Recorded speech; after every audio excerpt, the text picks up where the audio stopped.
사사기 3장 12절부터 31절까지 말씀입니다. 이스라엘 자손이 또 여호와의 목전에 악을 행하니라. 이스라엘 자손이 여호와의 목전에 악을 행함으로 여호와께서 모압 왕 에글론을 강성하게 하사 그들을 대적하게 하시매, 에글론이 암몬과 아말렉 자손들을 모아 가지고 와서 이스라엘을 쳐서 종려나무 성읍을 정령한지라. 이에 이스라엘 자손이 모압 왕 에글론을 18해 동안 섬기니라.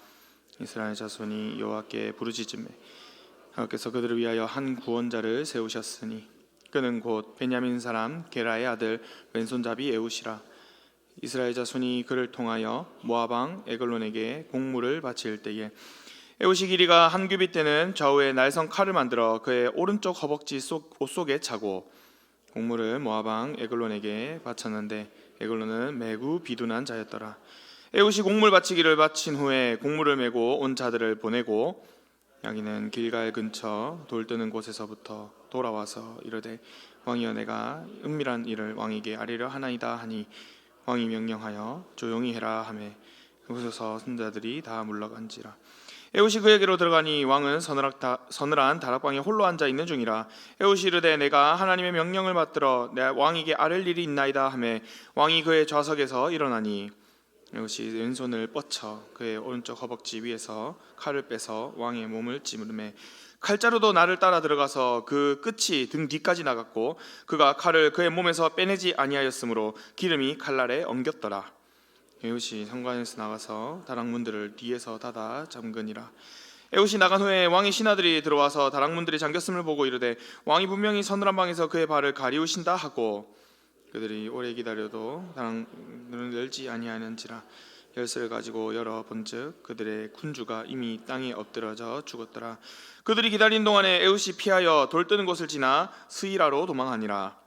그가 이르러 에브람 산지에서 나팔을 불매 이스라엘 자손이 산지에서 그를 따라 내려오니 에웃이 앞서가며 그들에게 이르되 나를 따르라. 여호와께서 너희의 원수들인 모압을 너희의 손에 넘겨주셨느니라 하매 무리가 에웃을 따라 내려가 모압 맞은편 요단강 나루를 장악하여 한 사람도 건너지 못하게 하였고 그때 10,000명을 죽였으니 모두 장사요 모두 용사라.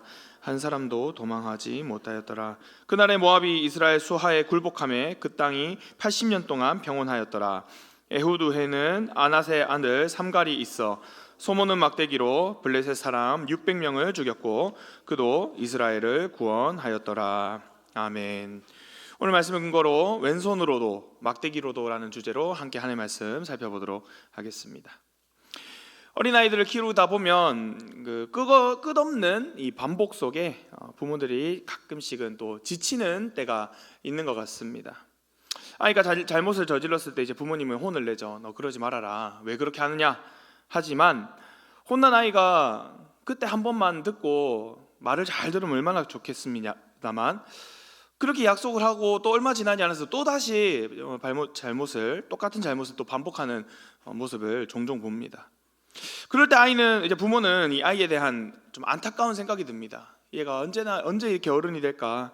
언제 말을 좀 잘 들을까? 이런 생각을 하기는 하죠. 그런데 그렇다고 해서 부모가 이 아이가 말을 듣지 않았다고 해서 포기하거나 내팽겨치는 일은 없습니다. 왜냐하면 다시 가르치고 다시 품어서 이 아이가 자랄 수 있도록 돕는 것이 부모의 마땅한 일입니다. 왜냐하면 자녀를 사랑하기 때문이죠. 그런데 잘 생각해 보면 이런 아이의 모습과 우리의 신앙생활은 사실 크게 다르지가 않습니다. 하나님 앞에서 우리는 스스로 이렇게 다짐을 합니다. 또 연말이 지나면서도 또 계속해서 다짐하는 것들, 우리는 이런 연약함이 있고 약함인데 앞으로는 더 이상 이런 죄를 짓지 않고 이렇게는 살지 않겠습니다. 이번에는 꼭 새롭게 살아가 보겠습니다 라고 하지만 또 시간이 지나면 우리는 언제 그랬냐는 듯 또 동일한 잘못, 또 연약한 부족한 모습을 보이죠. 하나님은 이런 우리를 보면서 얼마나 안타까워하실까요? 그럼에도 불구하고 하나님은 우리를 책망하시면서도 동시에 우리를 다시 회복시키고 또 사랑으로 붙드십니다. 마치 부모의 사랑이 아이를 포기하지 않듯 우리 하나님의 사랑 또한 우리를 끝까지 붙드는 것입니다. 이스라엘 백성 역시 하나님의 은혜를 체험하였음에도 끊임없이 죄를 짓고 악을 행하는 모습을 우리는 또 사사기의 말씀을 통해서 보게 됩니다. 오늘 본문의 12절에 이렇게 시작합니다. 이스라엘 자손이 또 여호와의 목전에 악을 행하매라는 것으로 시작을 합니다. 그들은 하나님의 구원을 경험하였습니다. 이전에 온니의 사사를 통하여서 그들이 하나님을 의지할 때에 구원을 주시고 승리 주신다는 것을 경험했습니다. 그러나 또 시간이 지나 그들은 그들의 잘못을 반복합니다. 이 또라는 단어가 정말로 좀 뼈아픕니다.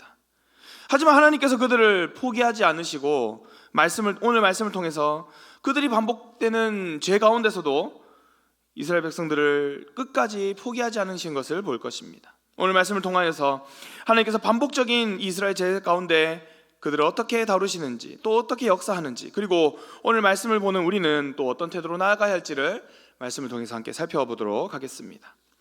자, 하나님은 이 죄 가운데 있는 이스라엘을 그대로 두지 않으십니다. 다시 한 번 더 징계를 통하여서 하나님의 하나의 사인을 보냅니다.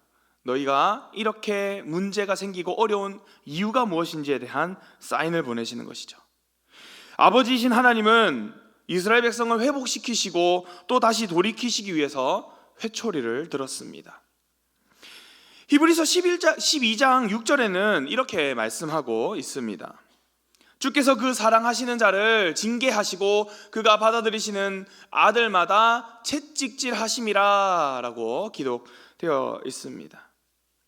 부모가 자녀를 사랑하기에 잘못된 길로 갈 때 바로 잡아주는 것처럼 하나님께서도 우리가 죄 가운데 있을 때 그냥 두시지 않으십니다.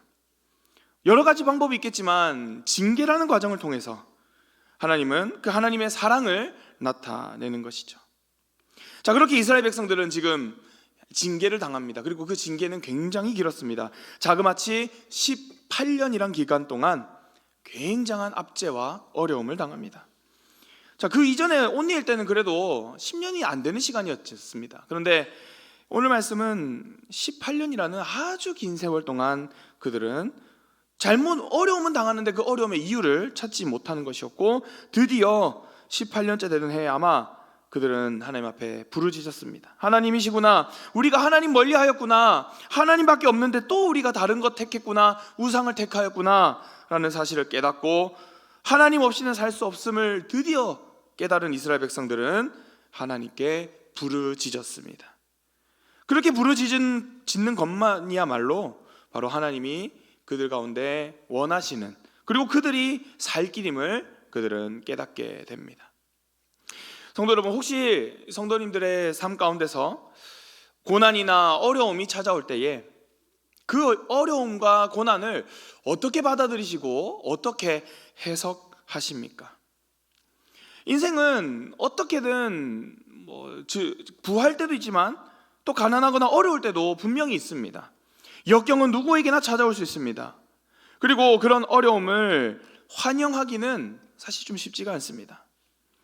세상 사람들은 그런 어려움이 찾아오면 대개 운이 없다, 아니면 내가 무슨 잘못을 저질렀나 보나 라고 생각하고 넘어가지만, 우리의 믿음의 사람들은 그러한 어려움과 역경을 조금 더 깊은 차원에서 해석할 필요가 있습니다. 바로 이 오늘 본문을 통하여서 우리가 생각해 볼 수 있는 것은, 하나님은 우리를 이 어려움 가운데 있게 하시면서 우리를 사랑으로 돌아보시고 또 만들어 가시는 과정 가운데 있게 하신다라는 것을 생각해 볼 수가 있습니다. 물론 어려움은, 그러한 고난은 죄 때문에 내가 죄를 저질러서 오는 결과일 수도 있고, 또 그렇지 않아도 찾아올 때도 있습니다. 다만 그 어려움이라는 것이 내가 운이 없어서, 내가 뭔가 잘못해서 라는 것으로 끝내는 것이 아니라, 하나님이 나를 이곳에 있게 하신 이유는 이 어려운 때를 지나가게 하시는 하나님의 뭔가 이유가 있구나라는 것을 생각해야 되는 것이죠. 마치 어두운 터널을 지나 밝은 곳으로 나가면 그 이전에 밝게 느껴졌던 것보다 훨씬 더 밝게 느껴지는 것처럼, 우리가 어두운 터널을 지나가는 것은 마치 이 터널의 어려움을 지나가는 것 가운데 이것이 끝이 아니라 더 밝은 끝이 있다라는 것을 알아야 되고, 그리고 그것으로 인하여서 더 깊은 은혜의 자리로 가게 하신다는 사실을 우리는 기억해야 될 것입니다. 하나님 우리를 깨끗하게 하시고 하나님과의 관계를 더욱더 온전하게 만드시기 위해서 이런 어려움도 사용하십니다. 그러기에 우리는 더 깊은 차원으로 나가서 어려움도 감사할 수 있습니다. 나를 얼마나 더 단단하게 하시기 위해서 이런 어려움도 우리에게 주시는가? 나를 더 얼마나 믿음의 사람으로 세우기 위해서 이러한 과정을 나에게 허락하시는가라는 것을 생각하면 결국은 고난도 사실은 감사할 수 있게 되는 것입니다. 우리 여기 계신 성도 여러분들은 모두 부요할 때만, 또 좋을 때만, 형통할 때만 감사하는 것이 아니라 훨씬 더 높은 차원의 감사, 곧 고난 가운데도 감사하고 어려운 가운데도 주님 바라보며 나아갈 수 있는 그런 믿음의 사람들이 되시기를 주님의 이름으로 축원합니다. 자, 이렇게 이스라엘 백성은 하나님께 부르짖었습니다. 그리고 하나님은 이에 대해서 응답하십니다. 응답하셔서 사사를 세우는데 이전에 세웠던 사사와는 조금 다른 독특한 사람을 세웁니다. 우리 한번 15절의 말씀 에훗이라라는 것까지만 우리 같이 한번 읽어보도록 하겠습니다. 시작. 이스라엘 자손이 여호와께 부르짖음에 여호와께서 그들을 위하여 한 구원자를 세우셨으니 그는 곧 베냐민 사람 게라의 아들 왼손잡이 에훗이라. 여기까지 읽겠습니다. 자, 에훗이 여기서 이제 에훗을 설명할 때 뭐라고 얘기하냐면 이 왼손잡이라고 이렇게 적혀 있습니다. 자, 근데 원문에는요 왼손이라는 단어가 들어가 있지 않습니다. 원문을 정확하게 직역을 하면요 어떻게 되어 있냐면 오른손에 장애가 있는 자라는 뜻으로 됩니다. 오른손을 사용하지 못하는 자, 에훗 이렇게 되어 있습니다. 그러니까 오른손을 사용하지 못하니 왼손이다라고 왼손잡이다라고 번역합니다. 틀린 건 아닙니다만 원문으로 따지면 그렇습니다. 자, 오른손에 장애가 있거나 오른손을 쓰지 못한다. 자, 이 말은 무슨 말이냐면, 자, 전투를 위해서는 두 손, 두 발, 강력하고 온전한 이런 팔과 다리가 있어야 그나마 1인분의 역할을 감당할 것입니다. 그런데 자, 오른손에 장애가 있다. 한 손에 장애가 있으면 사실 온전한 전투를 수행하기가 쉽지 않습니다. 자, 그런데 그 손이 또 오른손이다. 오른손이라는 것은 그 당시에 오른손잡이가 많았던 시대를 생각해 보면 주로 사용하는 손이 온전치 못한 것은 사실 어떠한 다른 전투의 약함보다도 훨씬 더 약한 상황이다라는 것을 생각해 볼 수가 있습니다. 당대에는 장애를 가진 자는 약자로 취급되었습니다. 그리고 심지어 주로 쓰는, 그리고 많이 쓰는 이 오른손이 문제가 생긴 것은 더더욱 취약한 상태이기 때문에 왼손잡이 에훗이 사사로 세워졌다라는 말은 사실 왜 조금은 그러니까 이것을 처음 읽은 백성 사람들에게는 왜? 라는 생각을 할 필요가 있는 것이죠. 자, 그러나 하나님은 어떻게든 일단 에훗을 사사로 세우셨고, 자, 어떻게 했는지를 한번 제가 설명하겠습니다. 자, 에훗은 오른쪽 허리에 칼을 숨깁니다. 기본적으로 오른손잡이는 왼쪽에 칼을 차겠지만 이렇게 해서 칼을 이렇게 차겠지만 왼손잡이였기 때문에 오른쪽에다 칼을 숨기고 모압 왕 에글론에게 조공을 같이 바치러 갔습니다. 조공을 바친 다음에 에훗은 돌아가는 척하다가 다시 와서 비밀스러운 이야기를 에글론에게 하려고 합니다. 왕은 이를 듣고 뭔가 좀 욕심이 있었던 것 같습니다. 따로 뭔가를 자신에게 이득되는 말을 할 것 같으니 다른 신하들을 물러가게 한 다음에 단둘이 다락방에 남게 합니다. 에훗은 하나님께서 왕께 전할 말씀이 있습니다라는 어떤 비밀스러운 회담을 하려고 했고, 그리고 이제 귓속말을 하려고 이제 그 에글론에게 다가갑니다. 자, 다가가려고 할 때 어떻게 하냐? 왼손잡이인 에훗은 오른손에 차고 이 숨겨뒀던 칼을 꺼내면서 기습적으로 에글론을 공격합니다. 배를 찔렀습니다. 왕은 비둔한 자였습니다. 굉장히 아마 비만이었을 겁니다. 그 많은 몸이 칼 자루까지 깊숙이 들어갈 정도로 굉장히 치명적인 타격을 하였습니다. 에글론은 그 자리에서 죽게 되었습니다. 이후에 에훗은 창문을 통해서 다락방을 빠져나와서 안전한 곳으로 도망가게 되었고, 신하가 아무리 기다려도 이 왕이 나오지 않으니 확인해 보니까 이미 죽은 것을 보게 되었죠. 이후 전쟁을 통하여서 완전히 압도하여서 무찌른 이후에 이스라엘은 대승을 거두었고 여호와께서 주신 평화가 80년이 이어졌다라는 이야기를 보게 됩니다. 그리고 오늘 제가 깊게 다루지는 않겠지만 31절에도 한 절이 딱 이렇게 또 남겨져 있습니다. 바로 짧지만 이 삼갈 사사의 이야기가 적혀 있습니다. 삼갈도 하나님의 사사로 세워졌는데 심지어 이 삼갈은 칼도 아니고 소를 모는 이 막대기로 600명이나 무찔렀던 이야기를 또 본문에서는 짧게나마 소개하고 있는 것입니다. 자, 이처럼 오늘 본문에서 하나님은 어떤 것을 들어 쓰시냐? 온전치 못하고 약하고 적합하지 않은 것들을 사용하는 것을 보게 됩니다. 왼손잡이 에훗, 오른손으로 원래 사용하는, 그리고 아마 장애가 있는 그러한 에훗을 들어 사용하시고, 또 삼갈 같은 경우는 소를 모는 막대기, 소를 모는 막대기는 칼이 아닙니다. 전투의 도구가 아닙니다. 그러한 것들을 통해서 하나님은 일하시는 것을 보게 됩니다. 자, 그러면 하나님께서는 왜 이렇게 약하고 온전치 못하고 적합하지 않은 것들을 들어서 사용을 하실까요? 이것은 한 세 가지로 나눠서 생각해 볼 수가 있습니다. 자, 먼저로 하나님께서 이렇게 온전치 못하는 것을 들어 사용하신 이유는 바로 인간의 공로 아니면 자랑을 막기 위해서입니다. 만약에 에훗이 누가 보더라도 뛰어난 어떤 전투력을 가졌거나 뛰어난 어떤 능력을 가진 사람이었다면 그가 승리했을 때 이스라엘 백성은 이렇게 생각할 겁니다. 에훗이 아주 위대하니까 이 위대한 에훗이 우리를 구원하였구나, 우리를 이 에글론의 압제에서 벗어나겠구나 라고 생각할 수 있었을 것입니다. 자, 하나님은요 지금 사사를 들어서 사용하시는데 사사가 주어가 되기를 원치 않으십니다. 하나님이 주어가 되어서 이 하나님이 사사를 보내주셔서 구원하여 주셨다라고 생각하게끔 하나님께서는 약한 자를 들어서 사용하시는 것이죠. 사실 이 사사에 계속해서 하나님께서는 무엇을 말하고 싶어 하시냐면 하나님을 드러내고 보여주고 싶어 하십니다. 누가 너희를 구원하였느냐? 누가 너희를 인도하였느냐? 누가 너희에게 사사를 보내줘서 이기게 하느냐라는 것을 사사를 보내주심을 통하여서도 계속 질문을 하시는 것이죠.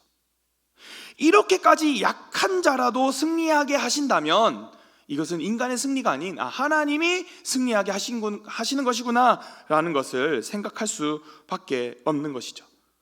왼손으로도 오른손이 성치 않은 것으로도 승리케 하시는 분이, 그리고 또 막대기로도 이기게 하시는 것이 누구인가라는 것을 알게끔 하시기 위해서 하나님께서는 약한 자를 들어 쓰시는 것이죠.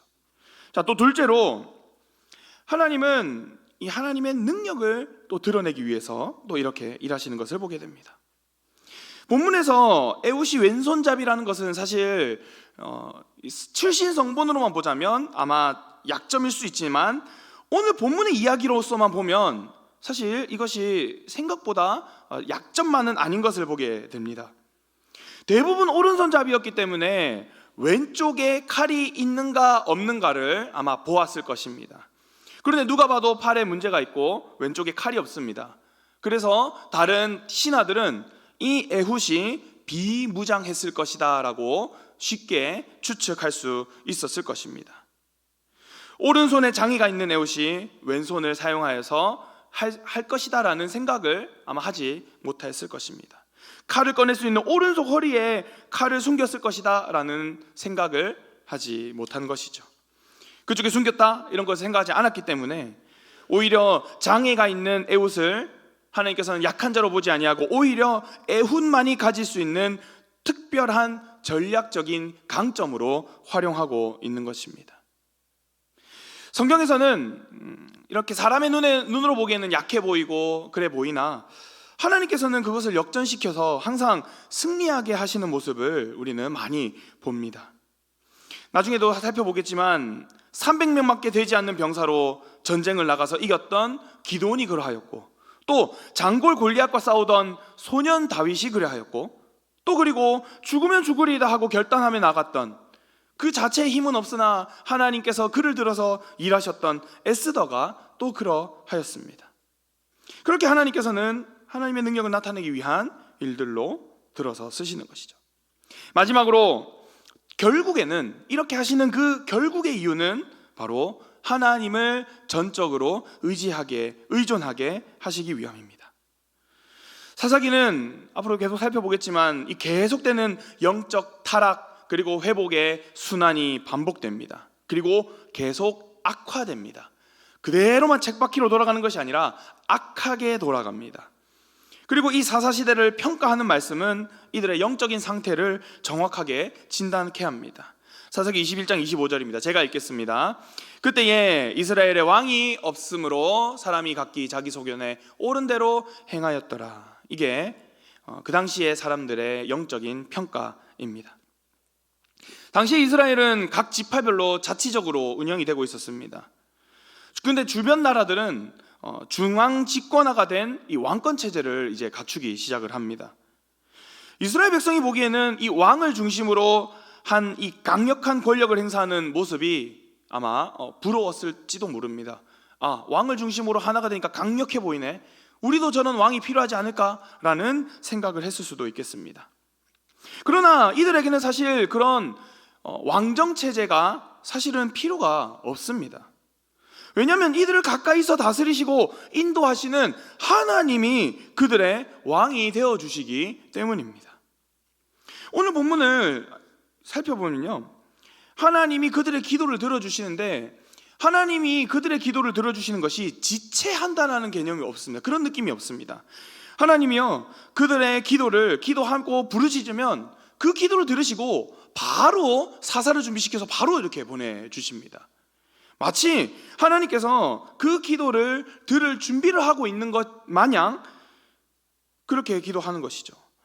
우리가 배운 대로 기도는 즉각적으로 들어줄 때도 있고 또 지체될 때도 있고 또 아닐 때도 있지 않습니까? 그런데 사사기에서 나타난 하나님은요, 부르짖으면 언제든지 응답하여서 언제든지 사사를 주시고 구원케 하시는 것을 보게 됩니다. 이스라엘 백성들이 왕이 없어서 소견에 옳은 대로 행한 것이 아니라 진짜 왕이 되신 이 하나님께 의지하지 못하였던 것 때문에 영적으로 실패한 것이죠. 그리고 하나님께서는 그 왕이신 하나님을 의존케 하기 위해서 더 약한 자들을 들어 쓰시고 더 약한 자들을 통하여서도 일하시는 오늘 모습을 보게 됩니다. 오늘 말씀을 한번 전체적으로 마무리하면서 말씀을 정리하겠습니다. 여러분, 오늘 우리는 애국가 삼갈의 기사를 통하여서 하나님의 신실하심과 성실하심을 발견합니다. 사실 사사기 전체에 계속되는 이 영적 사이클을 보면서 하나님은 이스라엘 백성들을 그냥 두지 않으시고 하나님을 바라보도록 하나님께서 계속해서 사인을 보내시고 사람을 보내시고 사람을 세우시고 일하게 하십니다. 때로는 오늘 본문처럼 약해 보이는 그리고 적합해 보이지 않는 것들을 들어 쓰시면서까지 분명하게 하나님을 의존케 하시기 위한 하나님의 일들을 보게 됩니다. 성도 여러분, 혹시 스스로를 약하다고 여기십니까? 나는 아직 부족해, 나는 아직 잘 그럴 준비가 되지 않아 라고 생각하는 혹시 분들이 계십니까? 하나님은요, 왼손으로도 막대기로도 역사하시는 분이십니다. 하나님에게 약하고 부족함이 중요하지 않습니다. 하나님이 쓰시겠다고 하면, 일하시겠다고 하면 약함은 오히려 하나님의 영광이 됩니다.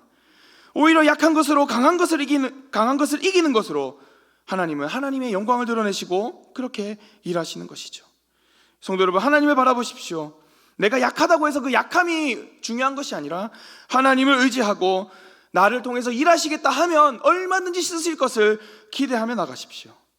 그러하여 성도님들 모두가 이 하나님의 놀라운 일하심을 경험하고 하나님께서 일하시는 그 일하심에 함께 동참하는 그러한 자들 되시기를 주님의 이름으로 축원합니다. 기도하겠습니다.